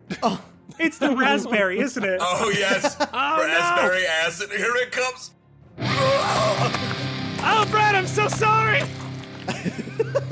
It's just sound waves filled with raspberry. I believe this is indicative of a good fun night, a wild night, so... It does indeed look like the acid is eating through the metal. Oh, good job, Xander! What up, batteries? And they are pushed 10 feet away, just to kind of keep them away from the door. I'm just trying to buy as much time as possible. Jett, what was your held action for when they got through the door? To throw my net at them. Oh! As you throw the net, Sebastian's wave of acid coming from Brad actually shoves the net faster at this group. Oh! That's a nat 20. Hey. Oh, boy. Did you say that was a nat 20 or a net 20? Wow. He fits right in, doesn't he? One of the group fails and is paralyzed because it failed by 5 or more. Yes. The other group is poisoned but not paralyzed. Okay. But they're all restrained where they are, correct? For now. My aberration had the held action. Are you attacking the group that is paralyzed or is not? The paralyzed group, you'll get an auto crit. Let's do that one. Cool, so just roll your damage with the crit. All right, so that's a d10 plus 7. Ooh. First roll's 15. Second roll is 8. So 23 damage. Sebastian, you are up. Jett, you are on deck. This couldn't be any more perfect. I have all the donuts from this morning. I have 3 left because I didn't hand them out. Brad, open up! Oh, yep, absolutely. Throwing donuts in there, and just as I hear him chomping behind me, I start playing Toxicity by System of a Down, just waiting. I have what is the technical term known as bubble gut. Perfect, keep it up, Brad, let's go! Oh, here it comes. I'm riffing so hard, and we're casting Oh, baby. a 4th level fireball in the center of the group, filled with acid damage from Brad's mouth. Oh, no. We did not save anything. We are going all in, so let's make this count, please. Exactly. This is disgusting. Ryan, you can have inspiration for that. I love it. The one group auto fails, and the other group needs to make a dex save, which doesn't it also auto fail because they're restrained? Restrained. They also auto fail. Oh, God. Nice. Only 24, but it's acid damage. You can see the one group that is just completely paralyzed. It not only bubbles, it kind of coats this neurotoxic net, and as it just melts through, it almost looks like a grate of plasma that's just melting through the metal, and that whole group is destroyed. Oh, Nice. Wow. Wow. hell yeah, Brad. Thank the creator, because my throat is burning. I'm out of here. I unplug Brad, and I'm running. I'm not staying near this horde. Ow! I'm gonna run to the east, a little towards Blueberry on the stairs, and get away from the doorway. Sebastian, once again, we have to work on you telling me when you're gonna unplug, please. Oh, I'm sorry, I got scared. You sort of just ripped it out of me. So, burning from both ends right now. Sorry. Jett, you are up. So I'm going to run up 20 feet. So as a bonus action, I'm going to cast Searing Smite. And we'll take a nice big ol' honkin' swing at the big group that is in the net. You have advantage because they are restrained. Dirty 20. Super hits. 11 damage with the Searing Smite. You can see that ignites. And you have a second attack, my friend. I do. And we're just going to, again, seeing as it was a nice easy hit, let's try to squish some more of them. You get another advantage, too. Oh, beautiful. And that's 24. Yes, sir. All right. Oh, that's max damage. Thank you. 12. God. All right. Yeah, they're still up, but they are hurting a lot. All right. Blueberry, you're up. Can my badger go first? Yes. So my badger would run all up all feisty, and it's going to try to maul them, and it's going to have advantage because of pack tactics. Yeah, that's 21 a hit. I am scared of that badger. 10 piercing, and it's got a second maul attack. Yeah, that's 16 to hit. That hits. Ooh, max damage. 16 piercing. That's enough. Yes. There it is. Oh. Easy. They are brought down. You've destroyed the entire herd. He's just still like kind of bouncing on top of them and like ripping him up like a dog playing with toys. Oh my god. We are still in initiative. That's a good sign. So, Blueberry, is there anything else you would like to do on your turn? I'll just hold a thorn whip, sort of looking towards the holes that the scorpions came out of. Xander? Step 1 is I'm going to move Nomura away and just have him floating up and away from the hole, but he's still watching it. Step 2 is I will continue to hold a shooty go blam shot. Ooh, actually, you know what? I'm going to use the arcane pistol. Ready an arcane pistol shot for anything that'll come through. And I'll have the aberration. Actually, he's not going to move. He's just going to stand there and prepare for something to come at him. Xander, I would ask for a d6, but I don't need it because there's only one scorpion left as it digs up from underneath Brad. You can give me your Thorn Whip, Blueberry, as well as your Eldritch Blast shot. That's a nat 20, baby. Hey, there we go. That's a nat 20, baby. Oh, so many. Should we just assume this thing is dead?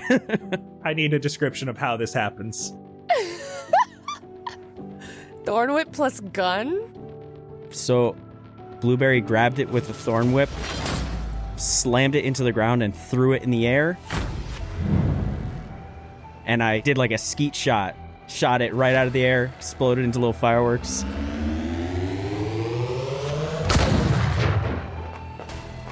That Silurium explosion all around you as the last of the scorpions is indeed dead. Yes. And that just rains down on Brad, doesn't it? That was like right above his head. He's showered in Silurium. Oh, his arms are up. He's like, that was totally wicked. And Jett, you being outside now, you walk over, you grab your net, and you start to hear hooves and hooves. And you can see from up the road hundreds more of these forged rushing at you. Guys, we got company. We got to do something. As you run back into the building, saying that, from the lava pit itself, you hear a loud metal snap as all of the forge cease moving. From the dais, there is the biggest forge you've seen. It's 25 foot tall. It's just massive.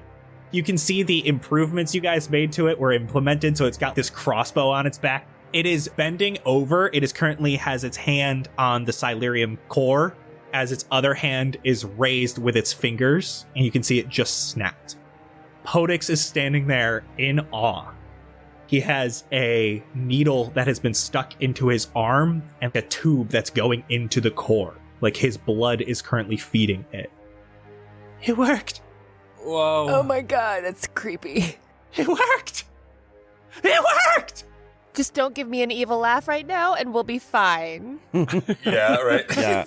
Listen, we need to implement the core into the unit so it can be protected. Okay. How do we go about that? I can kind of get this on my own. And you can see he extends his stilts, and he uses Keith to bring the communication core up and put it into the chassis. Poetix is sitting in the chassis. As you can see, he's connecting some things. And you can see with his arm, he snaps and points to the left. And the large forge does the same. And as it points to the left, you can see outside, all of the forge shift to turn to the left. Ooh. Whoa. Oh. Wondrous! It worked! I was nervous! This is just incredible! Gestures them forward and they start moving forward and he stops them. This is just incredible! They follow every command! Shut down. Well, yes, we can do that. And you can see he snaps. All of them shut down. How big of a radius is this? I believe it's anything running on Sileria. Does that mean that... Brad. Brad? Brad's still there and fine. Oh, thank God. Oh, I am? That's pretty awesome. Brad is a special case. Oh my God, is he Pinocchio? Papa said that I would never die. I told you guys this from the beginning. What does he run on? Silerium. Can you tell a lie right now? Tell Xander that his shirt looks good. Oh! Xander, your shirt... I just can't do it. Xander, you really need to get some pointers. How dare you? Oh my God. This shirt cost me $1,200. Wow. I love this robot. And as you guys are talking, you hear another snap. This is wondrous. Did you wake them up again? Yes. I can just... Turns it off again. I thought the whole point of this was to bring them down. The whole point was to control them, of course, so we could bring them down. Okay, so let's bring them down. Snaps again, and they all awaken. Think of it, though. Motherfucker. We could destroy the magistrate for what they did here. You understand that, right? The magistrate must be destroyed. We could train an army. Brad knows we could stop those magistrate bastards where they stand. Brad, we can go back and destroy those who exiled us. The ones who thought you were not truly alive. Those who thought you were dangerous. We could get revenge on those who wronged us. Those who sent us away. We could bring their city to the bottom of the ocean. Wait, whose city? Driftin. The new Burnedarium? Yes, those who left us. Okay, that's a little extreme. You've seen what the magistrate has done. It's not just the magistrate. Fighting the magistrate is one thing, but just killing people who, abandoned you? They exiled us. You said you left. Oh, we did leave. By force. Right, Brad? Right? Exiled, just as Papa said. Because of me? Right. Because of me. Well, you know we had to hide you. This is progress. We could make an army out of this. We could control who we worked with, who we wanted to back. This cannot work. This is not something that you could do. The whole point of this was to end all these robots. What if you lose control of them again? What if they start to be sentient again and then they're going to take over everything? They're going to destroy everything if we do not stop this. How can you think this is a good idea? But if I control them, then how can they destroy everything? What if you lose control like you did before? This is gaining control. Who said you're not going to lose control again? Papa would never lose control. Papa's lost control once before, and it almost ended the world. What if you just lose control of your temper? That won't matter. It will for the rest of the world. Well, this is all new information to me. Now that you're all putting it this way, losing your temper does sort of matter, Papa. Come on now, listen to them. I am tired of this. You will not stand in the way of progress. This is the new way the world will work. Brad, attack, please. Poetix snaps and points a finger at Blueberry. Brad, attack, please. Papa, you want me to attack my new friends? I said attack. Papa, it seems like you are in need of a nap. And I don't go and attack Blueberry. You don't. As Poetix looks rather angry, he shuts the door of the chassis as this large Ford stands up and brandishes its great axe. Oh no! God. Everyone roll initiative. I knew it. I made a mistake. I told you we do not trust this man. Why did we pick the good implements? I made you make the thing you're gonna fight. Isn't that hilarious? This, what's the word? Blows? Yeah. That's a nat 1 for initiative for me. I guess it's good to waste it on that. I got a 4 total. 15. I rolled a 2, but do I have advantage? You do have advantage. Ooh, baby, I got a 3. And I got 8. Oh my Wow. god. That discussion lasted more than a minute. I think all that did, yeah. So I lost. You all lose bless. Damn it. Bless is gone. Summon Beast is still up, and Longstrider is still up. Summon Aberration is still up. All right. That is our giant forged. I have him written down as the Titan. Xander is the only one on the dais. And you can see that one arm is a large hammer and the other one is a large axe. The first is the hammer fist coming down on Xander. And this thing is huge, and it completely swipes across and tries to smack at you, Xander. That's a 15 to hit. Yes, it just barely does. 18 bludgeoning damage. Okay. Is it magical or non-magical? It is non-magical. I need a strength saving throw from you, please. Ooh, that's not good. I'm not good at those. 10. You are knocked prone. He completely smashes you to the ground as he looks up and he takes a crossbow shot at Jett. Mm-hmm. That's going to miss you, Jett. That's only a 16 to hit. All right. Big crossbow bolt, though, comes whizzing by you and crashes in the ground behind you. Jett, you are up. And Blueberry, you're on deck. I'm so mad. I'm so mad. Take a level in Barbarian. Yo, for real. Yeah. So I'm gonna pull my hammer from my back, and as I pull it out, I'm casting Searing Smite. As I pull it off my back, it's slowly becoming engulfed in flames. And I'm running north up the stairs right in front of Xander to get in front of him. We are going to try to just swing right at his knees. Give me an attack roll. And you can see right on his knees, big chunks of metal armor. Mm-hmm. Cool. 16 to hit.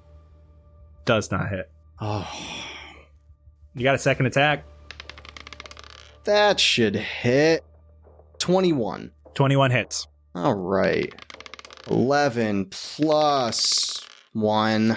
12. It reverberates real loud, but you are able to make a good dent into it. Blueberry, you are up. Xander, you're on deck. Well, my land creature, what is their speed? 30. So he's going to dash from outside to, right to the southwest of the big old thing, but I don't know if he's quite close enough to hit it. But he's ready for later. I am going to use my action for Thorn Whip. Oh, buddy, 19 to hit? Ooh. Doesn't hit. What? We made a mistake. It bounced off that armor. Sebastian, we should have definitely kept some raspberry donuts. I know. As my bonus action, I am going to cast Healing Word at 3rd level on Xander. 13 healing. Oh, thanks. Xander, you're up. Sebastian, you're on deck. Okay. I'm going to use half my movement to stand up and then disengage so that I can do 1, 2, 3. So it's only 15. And then my Slod is going to dash to right next to Jett. But since he dashed, I am all good. Sebastian, you are up, and Brad, you're on deck. Okay. This is like the perfect scenario because I just got this spell. Can he make an intelligence save for me, please? I have a very important question. Yes. Are you hitting the forged, or are you trying to go for Poetix inside the forged? I'm gonna go for the robot because he's locked inside anyway. So I am using Rowlathim's Psychic Lance. So I unleash a shimmering lance of psychic power from my forehead at a creature that I can see within range. Alternatively, I can utter a creature's name if I can't see them. Oh. If the name target is within range, it becomes the spell's target even if you can't see it. Yo. That's dope. That's so tight. So the target must make an intelligence saving throw. On a failed save, it takes 7d6 and is incapacitated until the start of my next turn. Yo. That's sick. Roll your 76. 27 acid damage. I'm playing Daisy a little bit, and you just see a music staff just like erupt from my head and wiggle its way towards the robot and just kind of like envelop it and start circling around it. Can you be playing Toxic by Britney Spears? Yes, I absolutely can. I don't know who this is, but she rocks. She is a mighty warrior.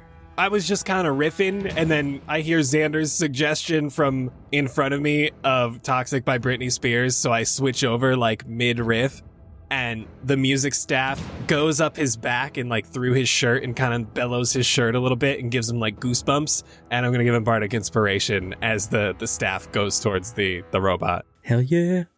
All right, Sebastian, that is your turn. Brad, you are up. What is Brad gonna do here? Well, Brad first has to step up because he's going to try and confront Papa one last time. Papa, we don't have to do this. We don't have to fight. Just listen. This is not something that you are within your capabilities of controlling. You are also a flesh pile. Brad, I said attack. We are beyond that, Papa. I'm not going to attack, all right?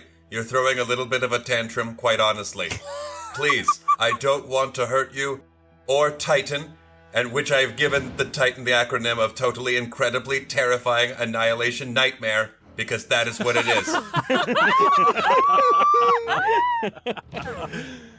Please. We could change the world. We could get rid of those who wronged us. We can make the world a better place. You don't have to be stuck down here. I'm no longer stuck down here, Papa. We have made friends. We're going to hurt the first friends that I've made? That's not setting a very good example. You are a bad mentor. Bradley. Oh, don't use my longer acronym words. You know how much it makes me mad. That's it. Sorry, Papa. I will have to attack and take down Titan.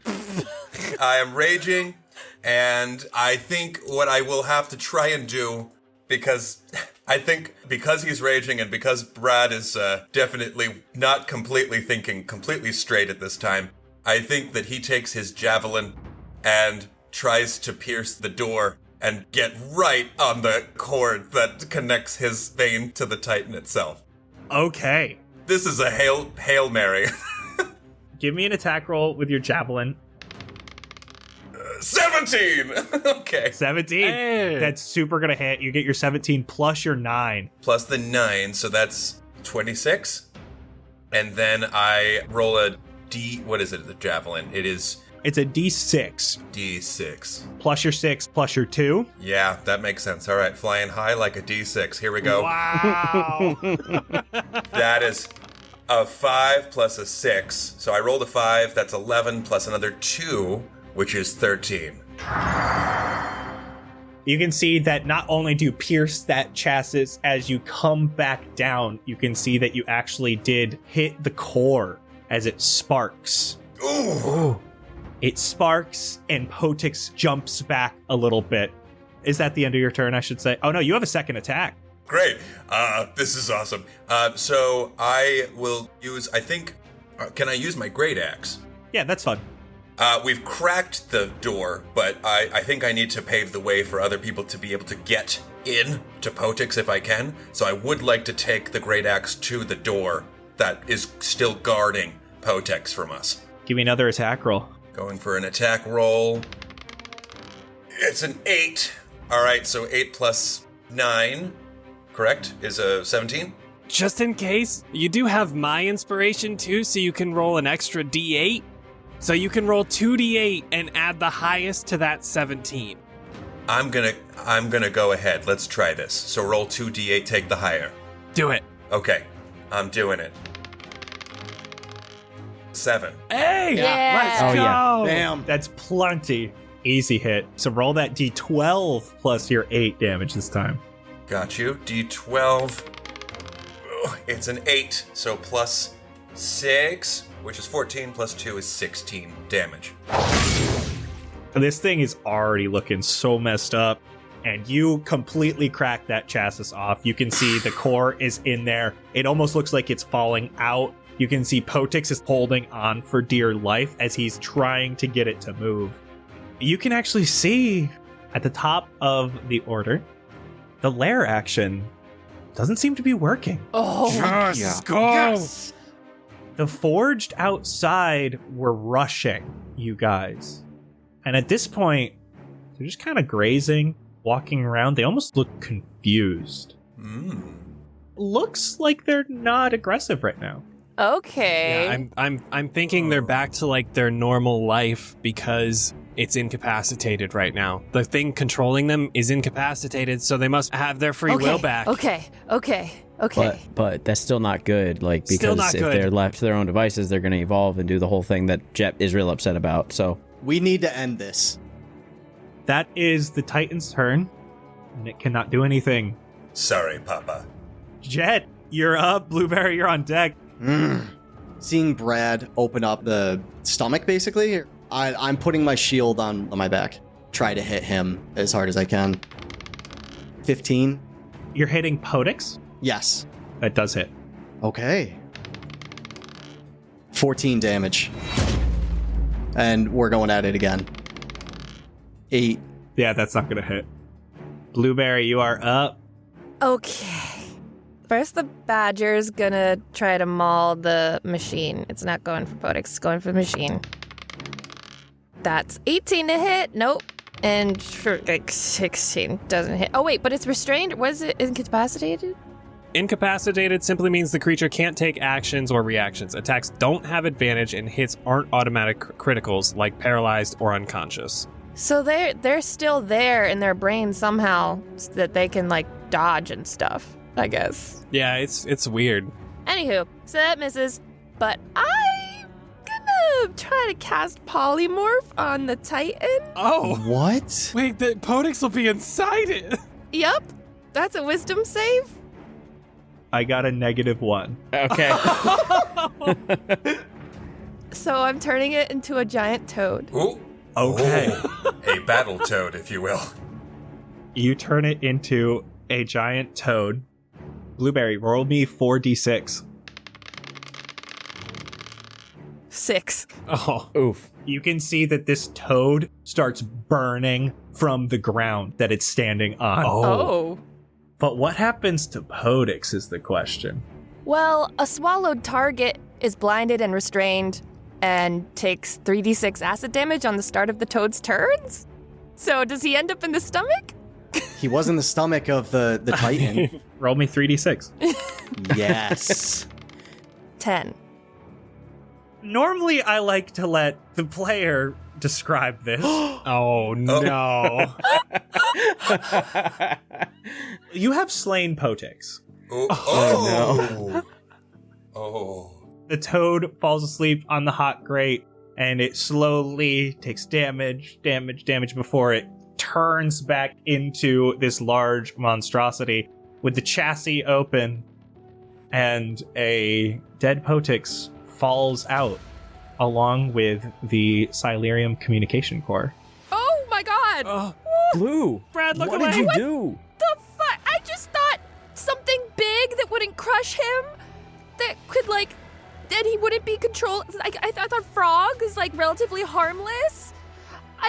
Why is he all burnt? Blueberry, you are the most bloodthirsty warrior I have ever encountered. Blueberry, Oh, no. Oh. your disregard for life knows no bounds, and you have earned my respect.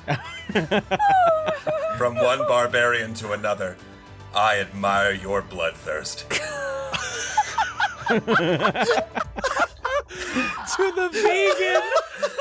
Oh my god, I didn't mean to do this. Okay. I know that this is a traumatic time right now for some, and maybe happy for Brad in a weird way. I don't know. But what's going on with the the dudes outside. Can anyone see if they're still moving around? Yeah, we got to get that communication thing. I'm running over and grabbing it as quick as I can. Well, before you do that, because we need his blood to control it. I'm grabbing it. But like, you can't do anything with it unless you have his blood. Like, we need to like keep it connected. I'm grabbing it. Before he's saying this, I'm running over and grabbing it. Jett grabs it, and you can see that the tube was just like taped to the side, Jett. Taped to the side of his arm? It was not necessary for it to work, and he wanted you to believe he was the only one who could control it. I knew it. I want to inspect the contraption and see how, like, if I can tell how it works exactly. Give me investigation. And Xander, they're still moving around outside. 14. It's complicated. You have no idea. It looks like this would have to be connected in some way to a machine. Brad, do you know how this works? Do you know how I can get this to work to be able to control the other ones out there? Do you think that you could do this? Well, it's worth a shot. I feel like I owe that to Papa, at least a little bit. I'm just going to throw the contraption to him. As soon as you grab it, Brad. Oh. You know, this was the forbidden shiny. Papa wouldn't let you touch it. And Brad, your life has kind of been weird. You feel as if you're a fully grown person, yet you're less than 10 years old. You may not be the smartest, but you have memories, mostly of a few specific places. The inside of the workshop on Poetix's boat in the ocean, he made you, and immediately told you he had to keep you a secret, that no one else could know you were there. It was hard because you were made out of the majority metal and would clang around quite a bit. Poetix had many contraptions, so he would come up with elaborate lies to keep you a secret. You had a small little cubby you would hide in when others would visit the workshop, so you didn't have much to do, or really anyone to talk to. Fast forward to when you were discovered. Things happened quickly, but it ended up with Poetix and you being thrown out of Drifton. You headed to a very new place, B.R.A.D.I.C.A.L. Though this time you weren't condemned to just the workshop. You got to feel the sun, the air, even the salt scrape against your metal as the ocean waves burst onto the deck of the small dinghy you were in. Though your adventure in the sun didn't last long, and you entered B.R.A.D.I.C.A.L for the first time. It was lifeless, only speaking with Poetix when he desired to be talked to, and then you were in another workshop. This time you could be loud at least, but still, only Poetix. Then the problems started to arise. Poetix would spew his hatred for the magistrate and his plans to upgrade all of the other Forge to be just like you. But still, only Poetix. These 4 you are surrounded by now are truly the only other people you have really gotten to talk to. But right now, holding this core, you aren't just with these 4 newcomers. You are feeling thousands of people, things, souls. Your eyes glow a light blue as the silurium inside you bubbles upward. You start to see this substance all around you glowing. Small particles coming from you in the air and gathered around all of the other forged. It is dense like dust you wouldn't be able to see without it glowing. The forged are feeding off the silurium that comes from you. The source. You're the source of the silurium. You're where it comes from. You're hearing thousands of noises, emotions, thoughts. While they aren't in common, you can still understand them. It's zeros and ones. You get it. You can feel the confusion of the forge that are just outside. They aren't sure whether to be angry or go back to the vent and enjoy their warmth. Brad, you are the life force that controls the forge because Silurium is your life force. It flows through all of them, and you are connected to all of them. When you're holding this core, you feel everything they do. Think everything they think. You feel the fear of a prey animal as it is being hunted, yet you also feel the adrenaline and hunger from the predator chasing it. You feel the satisfaction from a grazing forge who is eating a Silurium-infused crystal. Brad, you feel the strength you have here. You have a line of communication right now to all of the Forged and influence on their actions when you hold this. I can communicate with all of them right now? It feels like it. You feel like you have influence over them. You feel like using this core, you could control them. You could do the same thing that Poetix did and snap your fingers and shut them all down. But it's also a communication core for a reason. It opens up the influence the Silurium has on them and that you hold on them. You can be forceful or you can be light with it. That's what you feel right now. You could just talk to them. Yeah, this is really, this is heavy. I think what I might need to do with this new connection is figure out a safe space for all of these animals, all of these creatures. You know that this city is abandoned. The one thing that is so scary is that these Forged have learned how to replicate and evolve themselves. If that wasn't an option, they'd just be animals living in an abandoned city. They have their own space right now. Nobody comes here. So is there a way to curtail the replication that they're undergoing? Like, could I communicate with them that that's not something that they should be doing as much? That they're safe here? You could easily allow replication, allow reproduction, but not allow for the improvement. You feel like you would be able to cut that off. That this could be an ecosystem of itself down here. That sounds like the best of both worlds. Making sure that they all kind of stay here and live peacefully so that no one will bother them. I, in essence, will become their guardian since Papa is no longer with us. I will be their Papa. Thanks for tossing this thing over. That was beautiful. Did it work? Yeah, can you guys just like chill on the improving stuff for like a hot second? Yeah, no. They're talking. That's not something that I even needed to do. I just needed to think it. I just did it so that you guys could hear me do it. But yeah, they're chill now. So are you saying they're done? They'll no longer grow? That is what I am feeling. Yes, that's the general vibe. Honestly, it felt like a defense mechanism for them all. But now that they know that they are safe and that is not something that they have to do, they're fine to be living their life the way that they're living. So there's no chance they can go back to taking over all of this land? You won't allow that to happen? The one thing that I am gifted with is the lack of human error. Because, as you know, to err is human. So, if this is my prime function, to protect the beasts and to protect the outside world from the beasts and keep them here, I will not deviate because I am not plagued by human error. As long as you don't do the classic like movie thing where it's like, oh, I have to like exterminate for the greater good, you know? Oh, sure, yeah. No, I'm chilling here. I got everything that I need. I'm good to take naps and play around with all these beasts here. That sounds like a good-ass life. You got all the friends now. I do. I have even more friends that I can play around with because I don't have to hide away in a tiny little hearth. You got the whole city at your footsteps. That's amazing. I think that's fantastic. You realize you have saved millions of lives. Yeah, I did. That's cool. And with tears in his eyes, Jett is gonna go and give him a big hug. Oh, are we doing the spooning again? Is that what's happening here? This is what we call a front spoon. A front spoon. I will remember this. Can I make a request now that we've got so many new friends and allies, I guess? Can we all take a picture? Just gather up all the beasties outside?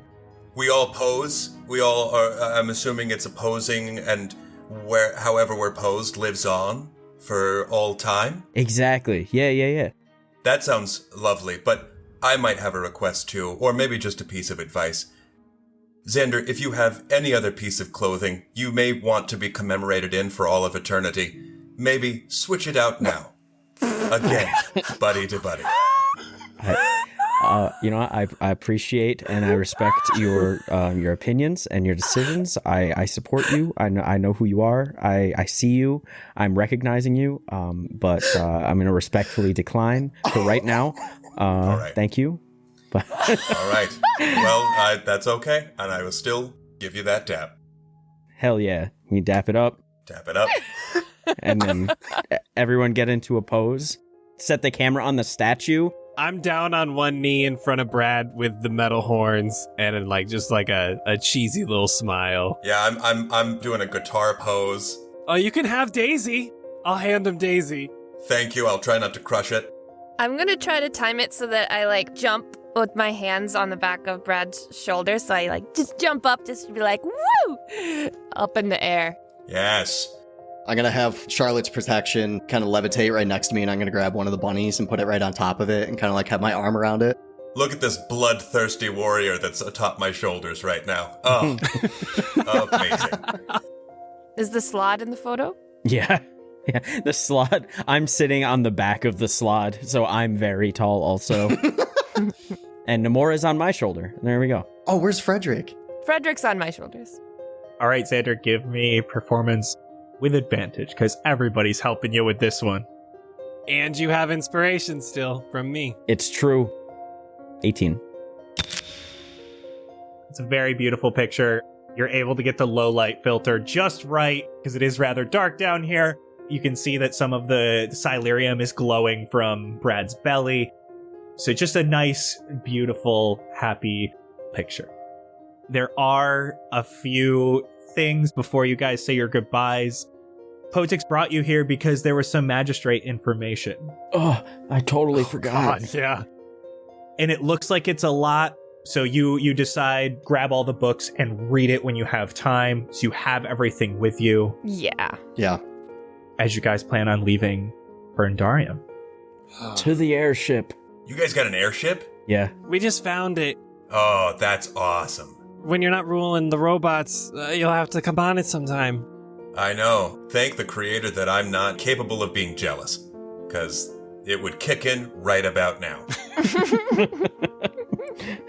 Well, we're gonna miss you, Brad. I'm gonna give Brad a big front spoon. Front spoon to everyone. Front spoon. Front spoon. Get on in here. Pat, pat, pat, pat, pat, pat, pat, pat, pat. Take good care of the robots. Thank you so much for your help and for not attacking me when your papa told you to. It really says a lot about who you are when he's all you know, and he tells you to do something and then you don't because you see that it's wrong. And I'm really sorry that I killed him. Oh, Blueberry, it is okay. It didn't seem very logical or probable that he was going to get out of there alive by one person or the other. And of course, I was going to spare you. You are a new friend, and we both know that if I had attacked you, you would have killed me mercilessly. Oh my god. I don't know about that. But all is forgiven. All is behind me. You'll be a good dad. You'll be a good papa. Papa Brad. Papa Brad. I like the sound of that. Prime automaton producer of automatons. Burndarium Robotic Automaton Defender. Got a couple of automatons I gotta get out of that acronym, but I have plenty of time to work on it. As Brad goes to workshop his acronyms, you all head away, saying your goodbyes. And for today, that's a wrap. Oh my gosh. Oh. Thank you so much for being here, Thomas. I apologize for giving the fate of Burndarium to your hands at the end. I think that it's what was destined for Brad at the end of that one. I think it's what needed to happen. A little change of guard, no pun intended. That was so much fun. Seriously, thank you. That was a ton of fun. You can catch us next week. We're going to talk on the behind the scenes about the episode. You can catch us over on Patreon, and that's where you're going to get all the goodies. But more importantly, you have to go check out everything from Thomas. And Thomas's Dungeons and Dragons show. Yeah, Yes. so good. Tell us about it. This was perfect. Yeah, we just recently started our own D&D homebrew campaign series called Role Slaying with Roman. It is a spin-off series taking place in a complete alternate universe with one of the characters from our flagship series, Sandersides, Roman, who was basically already in the medieval fantasy kind of character world himself. We have this amazing team of writers and artists that, as me and my friend Terrence play through it with a dungeon master, those scenes, the things that we encounter or experience, they get recreated live by me, Terrence, and other actors. Or we have certain scenes redrawn by talented artists so that we bring the series to life. Yes. That's Love amazing. Hell yeah. Along with lovely sound design as well. Yeah, it's been an incredible thing to get started. Where me and Terrence are having so much fun with it. So fun. And it's darn intriguing. We just completed chapter 1, which is 3 episodes long. We're getting ready to debut chapter 2. And I really invite everybody to check it out. Whether or not you've watched chapter 1 or not, it should be a blast. I'm having so much fun with that. And that's on our main YouTube channel, youtube.com/Thomas Sanders. Love Yay. it. It's Hell so yeah. I good. can't wait to check it out. All that stuff will be in the description, as well as Thomas's socials. You're going to go click it right now. I know that's what you're doing right now.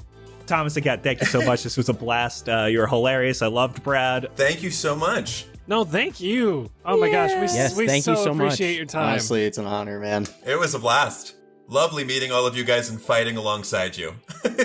Yes, same. You have to join us in our unison goodbye now. Okay. Thank you again all so much for listening. We will see you in 2 weeks for the next episode. Goodbye. Goodbye. Bye. Beep boop. Xander's soon-to-be canon alien abduction one-shot is so close and is exclusive to our cast and crew over on our Patreon. Join us in achieving our very first Patreon stretch goal with less than 10 patrons to go and support the show, all while snagging some awesome exclusive Cast Party bonus goodies. Head on over to patreon.com/castparty to become an official part of our cast and crew. You'll receive access to hours upon hours of exclusive bonus content like Nigel DMing for the very first time, all recorded for your listening pleasure, access to our community Discord where we host live listening parties and community-run games, as well as entry into our merch giveaway that we do for every single Cast Party episode. Speaking of, this episode's merch giveaway winner is Amelia.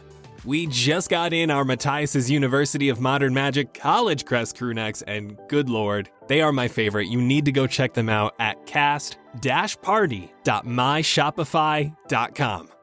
Thank you all again for listening, and we'll see you in 2 weeks to figure out where the heck we fly off to now. See ya!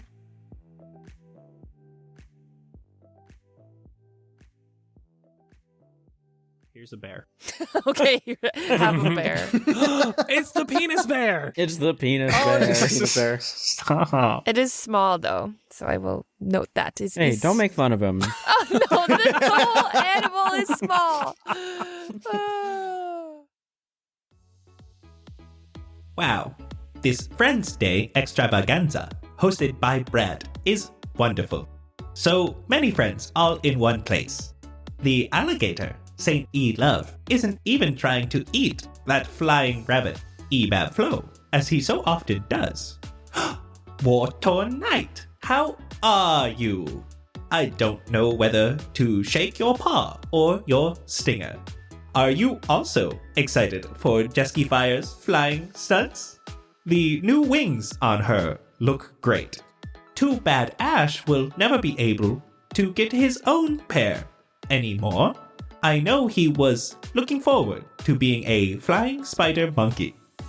Sean De Jesus isn't here yet. Must be sharpening those metal feathers. New York could be anywhere though. She does love to do her burrowing.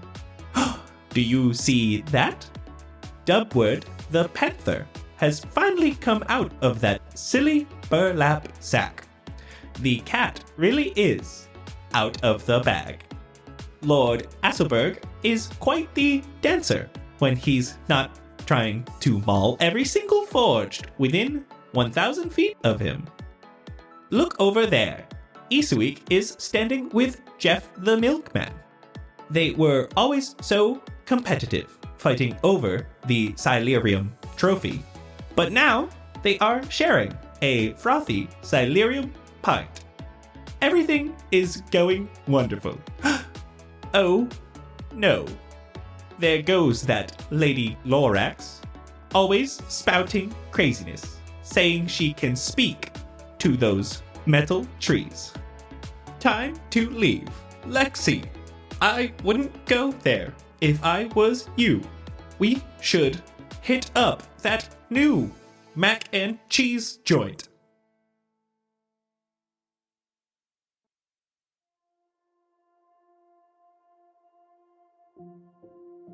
It is with deeply heavy hearts that we would like to dedicate this episode in memory of our absolutely amazing and loving grandfather.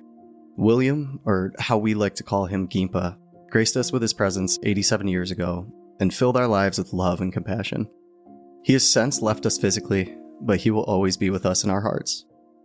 You were the best thing to have ever entered our lives, and you will forever be missed by all of your children, grandchildren, and great-grandchildren. We ask that you all take some time to spend it with your family and those close to you, and let them all know just how much you love them. Life is too short, and it should be filled with joy and happiness, just like how our grandfather taught us. We love you so much, Gimpa. Until next time.